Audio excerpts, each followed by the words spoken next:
Zleteli orly z Tatry, ťahnú na Podolia, ponad vysoké hory, ponad rovné polia. Preleteli cez Dunaj, cez tú šíru vodu, sadli tam za pomedzím slovenského rodu. Duni Dunaj a luna, za lunou sa valí, nad ním svieti pevný hrad na vysokom brali. Pod tým hradom Ríman cár zastal si táborom, belia sa rady šatro ďalekým priestorom. Pokraj táboru sedí cár na zlatom stolci, okolo neho cárska stráž, tuhí to paholci. A pred cárom družina neveliká stojí, sú to cudzí víťazi, každý v jasnej zbroji.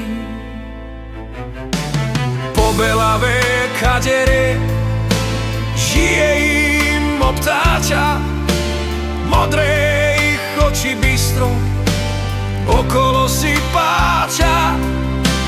Rastom sú ako jedle, pevný ako skala. Zdalo by sa ti, že ich jedna mater mala.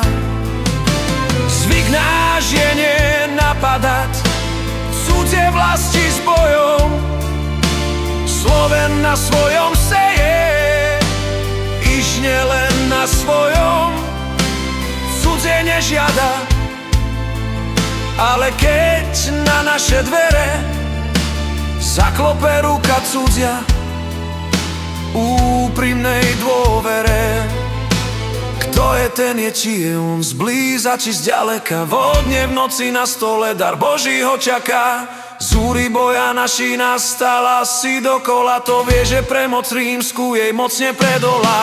Lež, brat moja, ak už len padnúť mi máš boji, to, že mi padni ako víťazom pristojí. Hinú i naši hinú, ale z ťa víťazí, žiadna rana zvuk bolu z úst im nevyrazí. Vďačne lejú vernú krv po súdnom poli, oj, veď padnúť za národ, oj, veď to nebolí. A cár s okom sklopeným na bojišti stojí. A čo? A zda tých padlých Slovenov sa bojí.